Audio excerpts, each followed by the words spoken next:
तो भारतीय चेतना में पहला कंपन यदि उठा था, पहला कंपन आया था तो वो 1857 में आया।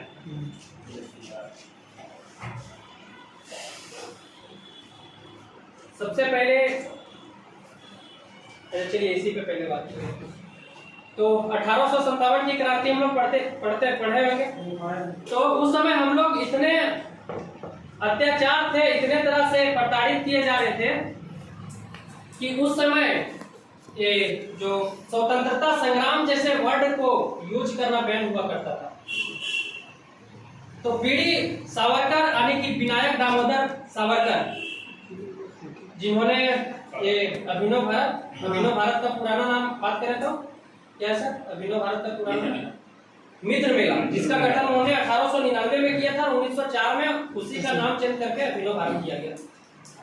तो पहली बार विनायक दामोदर सावरकर ने हिम्मत दिखाते हुए ये बतलाया कि 1857 की क्रांति जो है देश की आजादी के लिए प्रथम क्रांति संग्राम, प्रथम स्वतंत्रता संग्राम, वो अपने बुक में लिखे हुए। हाँ, जिसमें भी लिखे हुए उतना डिटेल नहीं पता है। फिर आगे मैं बात करूं तो 1885 का जो पढ़ते हैं आईएनसी, तो 1884 में ही एक संस्था, अब लोगों को लगा कि अकेले से, चूंकि एक कहावत है ना कि अकेला चना तो अब देश के नागरिकों को भी लगने लगा कि अब अकेले से कुछ होने वाला है नहीं, तो एक हमें क्या यूनियन का जरूरत है। तो उसी समय एक नाम है एसएन बनर्जी यानी कि सुरेंद्र नाथ बनर्जी, उन्होंने 1884 ईस्वी में आईएनयू नामक यानी कि इंडियन नेशनल यूनियन नामक संस्था का गठन किया। और फिर 1885 में यानी कि एक साल बाद उनका नाम रूपांतरण करके आईएनसी कर दिया जाता है। और वो नाम कौन दिए रहते हैं? तो दादा भाई नौरोजी उनका नाम दिए रहते हैं। उस टाइम इंडियन नेशनल कांग्रेस नहीं हुआ था। आईएनसी का नाम जो है ना, बता रहे हैं आईसीएस क्लास का, ये देखें तो 1885 में नाम जो चेंज किए रहते हैं वो आते हैं दादा भाई नौरोजी। और उसी को फिर संगठन के रूप में जो संगठित किए ना, वो है आपके एवो ह्यूम। इसलिए जो प्रथम महासचिव पढ़ते होंगे तो एवो ह्यूम, और पहला जो अध्यक्ष का नाम आता है। और इससे बात करें तो 1921 में लाला लाजपत राय के द्वारा एक नेशनल कांग्रेस नामक नेशनल कॉलेज का गठन किया गया, जो कि लाहौर में एक कॉलेज, नेशनल कॉलेज का गठन होने के बाद एक ऐसा प्लेटफॉर्म रहा जो पहले से युवाओं में क्रांति की चिंगारी अंदर से गूंज रही थी, उसको सुलगाने का काम किया।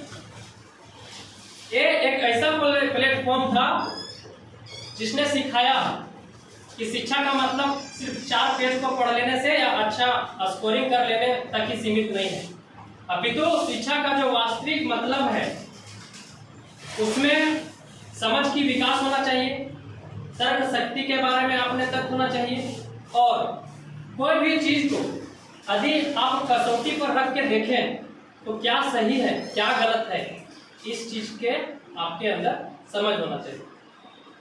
तो ये पहली ऐसे संस्था थी जिन्होंने हम जैसे मीन्स भारतीयों का पूरा नजारा खोल के रख दिया।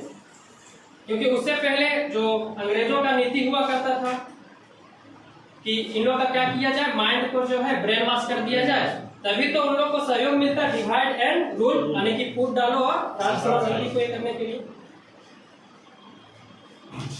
तो ऐसा प्लेटफॉर्म था जो सिखाया, जैसे सपोज कर लीजिए एग्जांपल से समझिए, मान लेते हैं एक कोई कुआं है और कुआं में जो मेढक है उसको तो लगेगा कि संपूर्ण दुनिया मेरा यही कुआं में, जब उसे बाहर निकलेगा तब ना पता चलेगा कि यहाँ तालाब भी है, नदी भी है, समुद्र भी है, महासागर भी है। तो भारत में बात करूं तो ये पहला ऐसा क्या था, ये संस्थान था जिन्होंने क्या किया, पूरा माइंड को खोल करके रख दिया कि आपका जिस क्षेत्र में इंटरेस्ट है, आपको यदि लग रहा है कि मुझे डिबेट कंपटीशन में भाग लेना चाहिए तो आप उसमें जाइए, किन्हीं को लग रहा है कि मेरा सिंगिंग आर्ट है, किन्हीं को लग रहा है डांसिंग आर्ट है, तो उसमें जा सकते हैं। उसके बाद फिर उससे पहले थोड़ा जाए, जो 1857 से लेकर 1947 के बीच बात करूं तो ना जाने कैसी इतनी घटनाएं घटी जो दिल को दहलीज करके रख दी। सबसे दर्दनाक और खतरनाक घटना यदि कोई घटित हुआ है तो वो है 13 अप्रैल 1919 का जालियांवाला बाग हत्याकांड। जनरल डायर का आदेश में एक एक घर के 10-10 लोगों को एक स्थान पर मार दिया गया था। कितनी माताएं अपने बेटा से मीन्स कितनी माताएं की गोद सुनी हो गई थी, कितने पुत्र जो है अपने बेटा से अलग हो गए थे, कितनी भाइयों की कलाइयां जो है वो सुन हो गई थी। फिर बात करो कितनी मीन्स ऐसी कितनी बहनें थी जिनकी हाथों की मेहंदी भी नहीं सूखी थी और उसका सुहाग गुजर गया। जरा महसूस कीजिए उस पल को कि कैसा बीत रहा होगा उम्र पे। लेकिन कहते हैं ना कि उम्र थका नहीं सकती और ठोकरें हरा नहीं सकती, गिरा नहीं सकती, और यदि जीत हो जीत की तो हार भी हरा नहीं सकती। तो एक से एक साहित्य का रचना हुआ। हिंदी में बात करूंगा तो साहित्यकार लोगों का भी क्या है, बहुत ही बड़ा रोल है, क्योंकि जो साहित्यकार लोग होते हैं वही तो समाज के असली दर्पण होते हैं। पढ़ते होंगे कोठा में जो मुंशी प्रेमचंद का कोई था ना, एक मुंशी प्रेमचंद का रचना सोचे वतन, ये सखाराम देवस्कर का पढ़े होंगे, लेसन का था, अभी भुवनेश्वर दत्त शर्मा के बारे में पढ़ रहे होंगे, ग्राम्य व्याकुल। मीन्स ये सब में ऐसा देशभक्ति की भावना को लिखा गया था जिसको यदि कोई भारतीय पढ़ लेता था तो उनका खून में पूरा उबाल आ जाता था, लगता था कि कहीं भी अंग्रेज मिले।